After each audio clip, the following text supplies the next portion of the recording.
দর্শক, আমন্ত্রণ যমুনার বিশেষ আয়োজন ডক্টরস অন কল অনুষ্ঠানে। আপনাদের স্বাস্থ্য বিষয়ক নানা প্রশ্ন আসে সেসবের তাৎক্ষণিক সমাধান নিয়ে আমাদের এই আয়োজনে থাকছেন দেশ বরেণ্য এবং আধুনিক চিকিৎসা বিজ্ঞানের দক্ষ চিকিৎসকরা। এই পর্যায়ে আজ আমাদের আলোচনার বিষয় শিশুর ডেঙ্গু জ্বর। আলোচনার জন্য আমাদের সাথে অতিথি হিসেবে রয়েছেন শিশু বিশেষজ্ঞ অধ্যাপক আবিদ হোসেন মোল্লা, বারডেম জেনারেল হাসপাতাল। বিশেষজ্ঞ চিকিৎসকের পরামর্শ পেতে ফোন করুন 0298240552 এই নম্বরে। আপনাদের সাথে পুরো আয়োজন জুড়ে আছে আমি ডক্টর আবু সাইদ শিমুল। দর্শক, আজকের আমাদের যিনি অতিথি, ওনাকে আমরা বলতে পারি যে শিক্ষকদের শিক্ষক, অর্থাৎ এই মুহূর্তে যারা শিশু চিকিৎসার সাথে জড়িত যেসব অধ্যাপকরা তাদেরই শিক্ষক, এবং উনি একাধারে আমি বলবো স্বাস্থ্য সচেতনতা বিষয়ক যে বিভিন্ন গ্রন্থ লিখছেন, আবার গবেষণার কাজও আসলে জড়িত, এবং শিশুদের নিয়ে কাজ করতে ভালোবাসেন, সচেতনতা তৈরি করতেও ভালোবাসেন। এবং এই ধরনের একজন মানুষকে আমাদের সাথে পেয়ে আমরা আসলে আপ্লুত। আপনাদের মূল্যবান সময় দেওয়ার জন্য স্যার আপনাকে ধন্যবাদ। দর্শকদের কাছে আমরা একটু ব্যাখ্যা করতে চাই, আজকে আমরা মা বাবাদের জন্য তো বলবোই, কিন্তু ডেঙ্গু বিষয়টা আমরা মনে করছি অনেক তরুণ চিকিৎসকদের কাছেও অনেক ক্ষেত্রে বিভ্রান্তি তৈরি করছে। আমরা জানি যে এখন ডেঙ্গু শুধুমাত্র কিন্তু ঢাকা শহরে সীমাবদ্ধ নেই, ঢাকার বাইরেও যারা সরাসরি আসলে প্রশিক্ষণ পাননি বা ডেঙ্গু সম্পর্কে তাদের এত এক্সপোজার নেই, তাদের ক্ষেত্রে অনেক ক্ষেত্রে একটু আমি বলবো বিভ্রান্তি তৈরি করছে। সেজন্য আজকের আলোচনাটা আমরা মা বাবাদের জন্য যেভাবে প্রশ্ন করব, তরুণ চিকিৎসকরা যেন এর থেকে উপকৃত হয়, সেজন্য হয়তো আমরা কিছু ক্লিনিক্যাল প্রশ্ন বা ও ধরনের তাদের এই যে বিপদ থেকে বা এই যে বিভ্রান্তি থেকে উত্তরণের কিছু বিষয় আমরা আলাপ করব। আমরা সেইভাবে আলোচনাটা শুরু করতে চাই। প্রথমেই স্যার আসলে বলতে চাচ্ছি, ডেঙ্গুর লক্ষণকে অনেক সময় দেখা যাচ্ছে যে বিভিন্নভাবে শিশুদের ক্ষেত্রে ডেঙ্গুর প্রেজেন্টেশনটা অনেক ক্ষেত্রে বিভ্রান্তি তৈরি করছে। আমরা মোটা দাগে বলতে কি কি জিনিস থাকলে আমরা বলতে পারি যে এটা হয়তো ডেঙ্গু হতে পারে, আমার এখন পরীক্ষা করানো উচিত? Thank you. এটা এখন খুবই it's a public health issue. আর এখন তো বৃষ্টি হচ্ছে, তো সমস্ত দেশেই বলা যায় যে ডেঙ্গুর একটা প্রকোপ চলছে। তো মূলত আমরা সবাই জানি ডেঙ্গু একটা ভাইরাল ইনফেকশন, এবং আর 5টা ভাইরাসের মতো এই ভাইরাসও কিন্তু আমাদের শরীরে আক্রান্ত, যে সমস্ত শিশুরা আক্রান্ত হয় তাদের জ্বরের সৃষ্টি করে। এবং জ্বর এখন এক সময় হতো যে খুব একদম সমস্ত শরীর জ্বরের সাথে সাথে ব্যথায় ব্রোকেন বোন ফিভার বলতো এক সময়।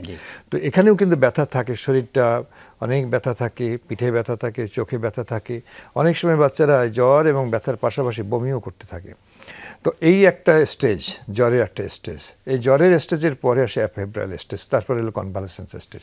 মূলত 3টে জিনিস নিয়ে আমাদের ডেঙ্গু থাকে। তাহলে মূলত প্রধান যে উপসর্গ সেটা হলো জ্বর। তো এই জ্বর কিন্তু আর অনেকগুলোতে হতে পারে। তাহলে আমরা টাইফয়েডও হতে পারে, টাইফয়েড হতে পারে, ভাইরাল ফিভার হতে পারে, যে কোনো কিছুতে জ্বর হতে পারে। তা থেকে আসলে এটা পার্থক্য করে। তো সেইটা আমি একটু আগে বলছিলাম যে এখানে জ্বরের সাথে যে অন্যান্য সিমটম, যেটা যে মাথা ব্যথা, শরীর ব্যথা, বমি করার একটা ট্রেন্ড থাকে, এটা কিন্তু থাকেই। তবে একটা জিনিস কিন্তু আমি এখানে বলবো যে আমাদের যারা বাবা মারা আছেন, অভিভাবকরা আছেন, তাদের পক্ষে কিন্তু এই জ্বরের মধ্যে পার্থক্য করা সম্ভব হবে না। তবে এখানে মোদ্দা কথা একটা জিনিস হলো, একটা বাচ্চা যখন জ্বরে আক্রান্ত হয় তখন সে তার এই অসুস্থতার জন্য তার কিন্তু ক্ষুধামন্দা হয়। এটা কিন্তু এখানে ডেঙ্গুতে সব থেকে বেশি জরুরি যেটা, সেটা হলো সে অন্য খাবার কিছু কম খাক কিংবা আরো কম খাক, কিন্তু লিকুইডটা, ইটস নট অনলি পানি, কিন্তু পানির সাথে সাথে অন্যান্য যে সমস্ত পানীয় আছে সেইটার জন্য একটু একটু করে অ্যাডিকুয়েট অ্যামাউন্টে হয়, যাতে করে বাচ্চার হাইড্রেশনটা মেনটেন হয়, তার পেশাবের পরিমাণটা, এটা আমি ম্যানেজমেন্ট পার্সপেক্টিভ বললাম। আর দ্বিতীয় হলো, এর সাথে সাথে জ্বরটা কমানোর জন্য যে নির্দিষ্ট মাত্রা যে প্যারাসিটামল আমরা দেই, সেটা আমরা দিব। গোসলটা রেগুলার। অনেক সময় অনেক বাবা মারা গোসল করাতে চান না। এই প্যারাসিটামলের বাইরে অন্য কোনো জ্বর কমানো ওষুধ আপাতত এই যে এখনকার যে জ্বর, এই জ্বরের জন্য কিন্তু কোনোভাবেই দেওয়া যাবে না। এইটা হলো বেসিক ম্যানেজমেন্ট। এটা যদি স্যার বলতেন যে আমরা বলছি যে এটা তীব্র ব্যথা হয়, যেটা খুব ছোট শিশু, ধরেন 2 বছরের নিচে যারা বলতে পারেন, তাদের ক্ষেত্রে আসলে মা বাবারা বা তরুণ চিকিৎসকরা কিভাবে এরা বুঝবে? যেটা যে সমস্ত বাচ্চারা তাদের ব্যথার কথা এক্সপ্রেস করতে পারে না, তারা দেখবেন আনইউজুয়ালি একটা বিরক্তিকর, সবসময় কান্নাকাটি করছে, অকারণে কান্নাকাটি করছে, যেখানে অনেক সময় এই কান্নাটাকে কিন্তু আমরা মানে ইয়ে করতে পারি না, ম্যানেজ করতে পারি না, আনকনসেবল ক্রাই, কারণ ব্যথা করছে, ও তো বলতে পারছে না। এবং এইটাই হলো কিন্তু যারা এক্সপ্রেস করতে তাদের এক্সপ্রেশনটা হলো থ্রু ক্রাই। তো এইটা কিন্তু এরকম যদি হয়, কোনো ইনফেকশনের আমরা বলি কোনো ফোকাসও পাওয়া যাচ্ছে, তার হয়তো কানে বা অন্য কোনো জায়গায় কোনো সমস্যা নাই, আমি ওই কথাটাই আসছিলাম। তো সুতরাং এইরকম যদি থাকে তাহলে আমাকে 3-4টি জায়গায় কিন্তু খুব খেয়াল করতে হবে। একটা বাচ্চা যখন কাঁদছে, অকারণে কাঁদছে, কোনোভাবে কমানো যাচ্ছে না, তখন নাম্বার 1 সেটা হলো বাচ্চার কানে কোনো ইনফেকশন আছে কিনা, সেইটা কিন্তু আমাদের মাথায় রাখতেই হবে। দ্বিতীয় যে জিনিসটা হলো, ছেলে বাচ্চা যদি হয়, অনেক সময় কিন্তু যে সমস্ত বাচ্চাদের 1 বছর, 1.5 বছর, 2 বছর বয়স হয়ে গেছে, তাদের কিন্তু একটা টেস্টিস থাকে না, অন্ডকোষ থাকে, এখানে কিন্তু একটা টর্শন ডেভেলপ করে যায়, এটাও কিন্তু চেক করতে হবে, আমি বাবা মাদেরকে বলবো। আর 3 নম্বর হলো নাড়ির ভিতরে একটা পেস পড়ে, অনেক সময় দেখা যায় পেটে ব্যথা হয়, বাচ্চারা ঠিক লোকালাইজ করতে পারে না, তাহলে কিন্তু সেটাও কিন্তু মাথায় রাখতে, যেটাকে আমরা ইন্টারসাসেপশন বলি। সো আনইউজুয়াল ক্রাই, কিন্তু ইন্টারসাসেপশন সাধারণত জ্বর থাকে না, কিন্তু কানে ব্যথা হলে কিন্তু জ্বর থাকতে পারে, নিচে যদি অর্কাইটিস হয় সেখানেও জ্বর থাকতে পারে। তো সুতরাং এই বিষয়গুলো আমাদের খেয়াল করতে হবে। তাহলে আমরা বলি যে শরীরে জ্বর থাকবে, বাচ্চার যারা ব্যথা হচ্ছে তারা এক্সপ্রেস করতে পারে, তারা তো করবেই, যারা পারে না তারা অনেক কান্নাকাটি করবে। আর সবথেকে বেশি যে জরুরিটি হলো, এইটা কমানোর জন্য আমরা শুধু প্যারাসিটামলের মধ্যে সীমাবদ্ধ থাকবো। আর একটা কথা যেটা বলছিলাম, যে হাইড্রেশনটা মেনটেন করতে হবে, কারণ ডেঙ্গুর প্যাথোলজি যদি আমরা ভালো করে পর্যালোচনা করি তাহলে কিন্তু হাইড্রেশনটা খুব জরুরি। এই বিষয়ে স্যার আলাপ করবো, তার আগে আমরা একটা প্রশ্ন রেখে আসলে বিরতিতে যেতে চাই, বিরতির সময় হয়ে গিয়েছে, যে প্যারাসিটামল দেওয়ার ক্ষেত্রে কতক্ষণে দিব, কখন প্যারাসিটামল দিব, কখন মলদারে ওষুধ দিব, এই বিষয়গুলি নিয়ে আমরা আলাপ করবো একটি বিরতির পর। দর্শক, অনুষ্ঠান এই পর্যায়ে নিয়ে নিচ্ছে একটা ছোট্ট বিরতি, সাথেই থাকুন। বিরতির পর ডক্টর ওসমান কল অনুষ্ঠানে আপনাদেরকে আবারও স্বাগত জানাচ্ছি। আজকে আমাদের সাথে অতিথি হিসেবে আছেন অধ্যাপক আবিদ হোসেন মোল্লা, এবং আমরা আলাপ করছি শিশুর ডেঙ্গু জ্বর নিয়ে। আমরা বিরতির আগে আসলে বলছিলাম মা বাবাদের মধ্যেও এক ধরনের বিভ্রান্তি রয়েছে, প্যারাসিটামল জাতীয় ওষুধটা আসলে কতবার বা কিভাবে দেওয়া যায়, সাপোজিটরি দিলে ভালো নাকি মুখে খাওয়ালে ভালো? Thank you. প্যারাসিটামল আসলে আমরা জ্বর কমানোর জন্যই দিই, এবং আমরা একটু আগে এমফাসাইজ করতেছিলাম যে এইটাই দেওয়া। অন্যান্য যে সমস্ত জ্বর খুব কুইকলি কমানোর যে সমস্ত ওষুধ আছে সেগুলো কিন্তু ডেঙ্গুর সময় কিন্তু প্রহিবিটেড, নিষিদ্ধ। তো আমি যে জিনিসটা বলছি যে প্যারাসিটামলের ডোজ কিন্তু প্রতি কেজি বডি ওয়েটের জন্য 15 মিলিগ্রাম প্রতি কেজি বডি ওয়েটের জন্য। তো এটা যদি একটা বাচ্চা যদি 10 কেজি ওজন হয়, তাহলে প্রতিবার 150 ml, 150 মিলিগ্রাম। আমাদের কাছে যে চামচ থাকে সেই চামচে থাকে 120, তাহলে 1.5 চামচ করে সোজা এরকমভাবে আমরা করতে পারি। কতক্ষণ পর আমরা দেব? সাধারণভাবে ওর 4 থেকে 6 ঘন্টা পর পর, ডিপেন্ড করছে, 4 থেকে 6 ঘন্টা পর পর। যদি জ্বর 100-র কম থাকে, সাধারণত শরীর থেকে মুছে দেওয়া এবং ফ্যান ছেড়ে দেওয়া, কি গাটা মুছে দেওয়া। সবসময় খাওয়াতে হবে নাকি জ্বর আসলে খাওয়াবে? জ্বর আসলে খাওয়াবে, সবসময় খাওয়াতে হবে না। যেমন অ্যান্টিবায়োটিক একটা নির্দিষ্ট মেয়াদের একটা ইন্টারভেলে খাওয়ানোর কথা বলা হয়, প্যারাসিটামল দরকার নেই। যদি জ্বর একবার খাওয়াইছে পরে আর জ্বর আসে না, তাহলে কেন খাওয়াবো? তো সেই জন্যে যখন জ্বর আসবে, এবং আমরা স্বাভাবিকভাবে বলি 100 কিংবা 101-এর উপরে গেলে আমরা। দ্বিতীয় হলো যে জিনিসটা আপনি বলেছেন, এটা খুবই সাপোজিটরি না ওরাল। আমরা জানি এই দুটোর এফিকাসির মধ্যে কার্যক্রমের জন্য, কার্যকারিতার জন্য দুইটা পদ্ধতিতে কিন্তু কোনো পার্থক্য তেমন নাই। তো অনেক সময় আমরা দেখি যে ট্রেন্ডস দেখি যে 101 হলে ওরালি খাওয়াই, আবার 102-3 হয়ে গেলে তখন সাপোজিটরি দেয়। এটা আসলে কোনো বৈজ্ঞানিক ভিত্তি নাই। তবে আমরা দেখি যে সমস্ত বাচ্চারা জ্বর হলে পরে তাদের মুখে খেতে পারে না, খেলে বমি করে, অনেক সময় খুব মুখে না খাওয়ার জন্য কান্নাকাটি করে, তাদের ক্ষেত্রে জ্বর কমানোর জন্য আমরা সাপোজিটরি দেব। সারাদিনে কয়টা দেওয়া যাবে এমন কি? এটা সারাদিনে আমরা আবারই বলছি, যে সমস্ত বাচ্চাদের দরকার আছে কিন্তু মুখে খায় না, তাদের কিন্তু আপনি 6 ঘন্টা পর পর দিতে পারেন। কিন্তু যারা মুখে খায়, তো সাপোজিটরি দেওয়াটা একটা ইনকামবারসাম একটা প্রসেস। তো সুতরাং আমরা বাচ্চা একবার জ্বর কমানোর ফলে একবার দিয়ে দিলাম, জ্বর কমে যাওয়ার পর তার মেজাজটা এখন একটু ভালো, আমরা চেষ্টা করব ওরালি খাওয়ানোর জন্য। এটা কেমন আছে, সাপোজিটরি দিলে কি আসলে সাথে সাথে অনেকে এটা বলে থাকে, প্রশ্ন করে আবার কি ওরাল দেওয়া যাবে কিনা?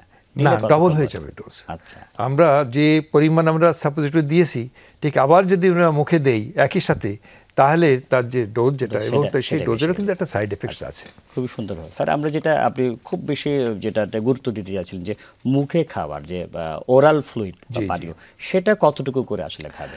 আসলে ওরাল ফ্লুইড আমরা ডেঙ্গুর জন্য যেটা দেই আমরা সেটা নির্ধারণ করি প্রতি কেজি বডি ওয়েটের জন্য 50 ml, অর্থাৎ একটা বাচ্চা যদি 10 কেজি ওজন হয় তাহলে তার জন্য 500। তো 500 যদি আমরা যত কেজি বডি ওয়েট হয় তত চামচ প্রতি 1.5 থেকে 2 ঘন্টা পর পর যদি আমরা এটা দেই এবং আমরা যদি নিশ্চিত করতে পারি সারাদিনে মোটামুটি সারাদিনে 10 বার মোটামুটি তার জন্য চাহিদাটা পূরণ হয়ে যায়। কোন পানীয়টা দিবে বা কোন তো ফ্লুইডটা দিবে? ফ্লুইড যেটা আছে আমাদের তো ফ্লুইড কতগুলো আছে, একটা হলো প্লেন ওয়াটার, তো সেটা আমরা দিতে পারি। তবে যদি ডেঙ্গুর বিষয়টা আমরা গুরুত্বের সাথে সেক্ষেত্রে আনি আমার বলে অর্থাৎ plain সেখানে water যাবেন, একটু avoid তাহলে করা কিন্তু ভালো, হ্যাঁ। পানির পাশাপাশি কিন্তু খাবার স্যালাইনটা দেওয়া শ্রেয়। কারণ ডেঙ্গুতে যে মেন যে মরবিডিটি যে জটিলতা যেটা হয় সেটা হলো তার শরীরের পানি প্রেশার শূন্যতা কমে যায়, পানি কমে যায়, এবং সেই প্রেশারটা মেনটেন করার জন্য এই সোডিয়াম ক্লোরাইড ওরাল স্যালাইনে যে সোডিয়াম ক্লোরাইড থাকে তার একটা গুরুত্বপূর্ণ ভূমিকা আছে। তাহলে আমরা ওটাও কিন্তু রাখবো। তৃতীয় হলো ডাবের পানি দিতে পারি। ডাবের পানির ভিতরে অন্যান্য পানির সাথে কিন্তু পটাশিয়াম আছে, সেটাও কিন্তু এখানে দরকার আছে। আর এর বাইরে আমাদের যত রকম ফলমূল আছে, এখন যেমন আম আছে, আমের জুস দিতে পারি, পেঁপের জুস স্যার, দিতে যে পারি, বাইরে এগুলো বিভিন্ন দিতে ধরনের পারি। জুস পাওয়া যায় বা কোক ফান্টা বাচ্চারা খেতে চায়, আমরা এগুলো দেয়া ওগুলো যাবে তো কিনা? খেতে চাই, আমরা প্রমোট করব না, কোনোভাবেই প্রমোট করব না, কারণ আমাদের যে ফ্লুইডগুলো আছে আমরা সেইগুলোই আমরা প্রমোট করি। এবং বাচ্চা, কারণ এর ভিতরে যে সমস্ত কেমিক্যালস থাকে কিংবা কোনো কোনো সময় এদের প্রিপারেশনের ভিতরে ত্রুটিপূর্ণ থাকে, অনেক সময় আমরা দেখি বাচ্চারা খেয়ে তারা ডায়রিয়া অথবা ভমিটিংয়ের মধ্যে পড়ে গেছে। একে তো আমরা খুব কনসার্ন আছি যে প্রেশার টেশার যদি কমে যায়, আবার তার উপরে যদি বমি আর পাতলা পায়খানা শুরু হয় তাহলে কিন্তু জিনিসটা এইটা আমাদের আরেকটা বিরতির সময় হয়েছে। তার আগে প্রশ্নটা যেটা রেখে যেতে চাই সেটা হচ্ছে কোনো বা শিশুর ডেঙ্গু হলো সাথে তার ডায়রিয়া, জি। সেই ক্ষেত্রে ফ্লুইডের ম্যানেজমেন্টটা কি হবে সেটা নিয়ে আমরা আলাপ করবো একটি বিরতির পর। প্রিয় দর্শক, অনুষ্ঠানে এই পর্যায়ে নিয়ে নিচ্ছে একটা ছোট্ট বিরতি, সাথে থাকুন। বিরতির পর ডক্টর অনুষ্ঠানে আপনাদেরকে আবারও স্বাগত জানাচ্ছি। আজকে আমাদের আলোচনার বিষয় শিশু ডেঙ্গু জ্বর, এবং আমাদের সাথে অতিথি হিসেবে আছেন অধ্যাপক ডক্টর আবিদ হোসেন মোল্লা। আমরা বিরতির আগে আসলে আলাপ করছিলাম যে শিশুর তো দেখা যাচ্ছে ডায়রিয়া হচ্ছে এই সময়, ডেঙ্গুর সাথে যদি ডায়রিয়া হয় সেই ক্ষেত্রে আসলে ফ্লুইড ম্যানেজমেন্টটা কি কেমন হবে? আসলে দুটো জিনিসই ইম্পর্টেন্ট। ডেঙ্গুও যেমন সেখানে ফ্লুইড ম্যানেজমেন্টটা ইম্পর্টেন্ট, এবং একই সাথে কোনো বাচ্চা যে ডায়রিয়াতে আক্রান্ত হয় তার জন্য ফ্লুইড কিন্তু এখন দুটো যদি একসাথে হয় তাহলে দেখেন, আমরা একটু আগে বলছিলাম যে ডেঙ্গুতে আক্রান্ত শিশুর জন্য একটা নির্দিষ্ট পরিমাণ পানির একটা লিকুইডের একটা মেজারমেন্ট কিন্তু আমরা বলেছি একটু আগে। এখন মনে করি যে ওর সাথে তার ডায়রিয়া শুরু হয়ে গেল, তো ডায়রিয়া শুরু হয়ে গেল, কিন্তু এটা কিন্তু তার অ্যাডিশনাল লস। আগে আমরা যেটা বলেছিলাম তার ডেইলি একটা মেনটেনেন্স অ্যামাউন্ট অফ ফ্লুইড, যে প্রতিদিন তার মিনিমাম এতটুকু লাগবে, যার মাধ্যমে তার হাইড্রেশন এবং তার ইউরিন আউটপুটটা ভালো থাকবে। কিন্তু তার সাথে যদি এখন ডায়রিয়া হয় তাহলে তার এক্সট্রা লস হচ্ছে। তাহলে এক্ষেত্রেও কিন্তু আমাদের অ্যাডিশনালি তাকে কিন্তু খাবার স্যালাইন দিতে হবে। এবং WHO বিশ্ব স্বাস্থ্য সংস্থা যেটা রিকমেন্ড করেছে, যে সমস্ত বাচ্চাদের বয়স 2 বছরের কম তাদের কিন্তু প্রতিবার পাতলা পায়খানার পরে 5 থেকে 10 চামচ, অর্থাৎ 5 চামচে এক চামচে তাকে 5 ml থাকে, তাহলে 25 থেকে 20 চামচ, জি। 10 থেকে 20 চামচ, তা 50 থেকে 100 ml। আর যাদের বয়স হলো মানে 2 বছরের বেশি তাহলে তাদের 20 থেকে 40 40 চামচ, জি। 20 থেকে 40, এই পরিমাণ আমরা যদি দেই তাহলে কিন্তু আমাদের যে স্ফীত ইচ্ছা, সেই ইচ্ছাটা হলো তার হাইড্রেশনটা মেনটেন হয়, সে যাতে ডিহাইড্রেশনে পতিত না হয়, তার জন্য পেশাবটা ভালো হয়। কারণ দুটো প্রবলেমেরই কিন্তু একটা জিনিসই আমাদের খুব ভীতিকর, যে পানি কিডনিতে শূন্যতা যদি হয়ে যায়। পারফিউশন কমে যায় তাহলে কিন্তু তার পেশাবের পরিমাণ কমে যাবে এবং কোনো সময় পেশাব বন্ধ হয়ে যাবে। একজন দর্শক রয়েছে আমাদের সাথে, দর্শকের ফোন কলটি স্যার নিতে চাই। দর্শক, আপনি কে বলছেন, কোথা থেকে বলছেন, বাচ্চার নাম এবং বয়স বলে প্রশ্নটি করুন।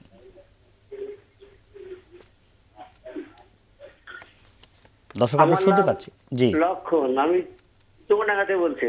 জি জি জি বলুন। হ্যাঁ, চুয়াডাঙ্গা জেলা। জি জি জি জি আপনি বলুন। আমার বাচ্চার বয়স হলো 2.5 মাস, জি আর হলো নাম হলো আবি। জি আর বাচ্চারা প্রতিদিন কাঁদছে, ডাক্তার দেখানো হয়েছে প্রায় 4 বার। জি সব সময় কি কান্নাকাটি করে? হ্যাঁ হ্যাঁ, ঘুমানোর পরেই কান্নাকাটি করতে। এদিকে রাতের দিকে হয় বেশি? রাতের দিকে হয় বেশি? হ্যাঁ, রাতের দিকে, সন্ধ্যার পর থেকে জি, ডাক্তার দেখিয়েছেন, ডাক্তার বলেছে কি কোনো সমস্যা কি খুঁজে পেয়েছে?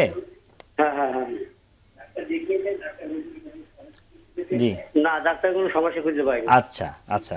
বাচ্চা কি খায়? বুকের দুধ খায় না বাইরের কোনো দুধ খায়? না না, বাইরে কোনো খাবার খাওয়া না স্যার। এমন কি বুকের হয় দুধে বাচ্চাকে যখন কোলে নিয়ে হাঁটেন তখন কান্নাটা একটু থেমে যায়? হ্যাঁ, কারণ থেমে যায়, দোল দিলে দোল লাগালে কান্না একটু জি কম। জি, আমরা দর্শক আমাদের সাথে থাকুন, আমরা মোটামুটি আপনার সমস্যাটা আসলে বুঝতে পেরেছি। আমাদের অতিথি উত্তর দিবেন। আপনি আসলে আমরা বলেছিলাম ডেঙ্গুর লক্ষণ বলার ক্ষেত্রে যে অনেক কান্নাকাটি করে, সেক্ষেত্রে হয়তো আপনি একটু বিভ্রান্তি হয়েছেন। আমরা আপনাকে ব্যাখ্যা করছি, এটা আপনাকে নিশ্চিতভাবে বলছি যে এটা ডেঙ্গু নয়, এটা কী রোগ বা কী করতে হবে এটা আমাদের অতিথি আপনাদেরকে বলবেন। জি জি, তো উনি লক্ষণবাবু যে চুয়াডাঙ্গাতে যে প্রশ্নটা করেছেন, এটা আসলে এই বয়সের জন্য সমস্যা। তবে একটা কথা উনি কিন্তু পরিষ্কার করেছেন যে সবাই দিলে পরে কান্নাকাটি করে, কোলে নিয়ে একটা দল দিলে কিন্তু কমে যায়, তবে অ্যাটলিস্ট কোনো খারাপ ধরনের সমস্যা না। যে অনেক সময় আমি একটু ওকে বলছিলাম যেটা ইনকনসোলেবল ক্রাই, যে কান্না যেভাবেই থাকুক না কোনো, শুয়ে থাকুক, কোলে থাকুক, কাঁধে থাকুক, বাচ্চা নিয়ে হাঁটছি, দোল দিচ্ছি কিন্তু কমছে না, সেইটা নিয়ে কিন্তু আমাদের চিন্তা আছে। এর ক্ষেত্রে আবার জ্বরও নাই। আর দ্বিতীয় আরেকটা জিনিস হলো যে এই বয়সের বাচ্চারা, যেটা আপনি যথার্থই প্রশ্ন করেছেন, যে যারা মায়ের দুধের বাইরে অন্য কোনো দুধ খায় তাদের কিন্তু পায়খানা কষা হয়, এবং পায়খানাটা যদি রেগুলার না করতে পারে তাহলে যে একটা ডিসকমফোর্ট আছে, সেই ডিসকমফোর্টেশনে মোড়ামুড়ি করে এবং তার সাথে কিন্তু একটা কান্না হয়। তো উনি খুব যথার্থ, আমরা ইনফ্যান্টাইল কলিক বাইটাবেরিয়া মনে হচ্ছে এটা হয়তো চলে যাবে। আমরা অনুষ্ঠানে একদম শেষ পর্যায়ে চলে এসেছি স্যার, 1 মিনিট আছে। এই সময় আসলে মা বাবাদের কি করণীয় ডেঙ্গু থেকে বাঁচার জন্য খুব সংক্ষেপে যদি বলেন? আমরা যে কাজটা করব সেটা হলো ডেঙ্গু প্রিভেনশন, অর্থাৎ মশার বৃদ্ধি, বংশবৃদ্ধি যাতে না হয় সেই জন্য আমাদের যে মেসেজ যেগুলো আছে সেগুলো শুধু মুখেই না, আমরা কাজের মধ্যে দিয়ে সেটা প্রতিফলিত করব, যেখানে সেখানে পানি জমবে না, ইত্যাদি ইত্যাদি যেগুলো আছে। অর্থাৎ নিজের পরিচ্ছন্নতার সাথে সাথে চারপাশের পারিপার্শ্বিক পরিচ্ছন্নতা আমাদের লাগবে।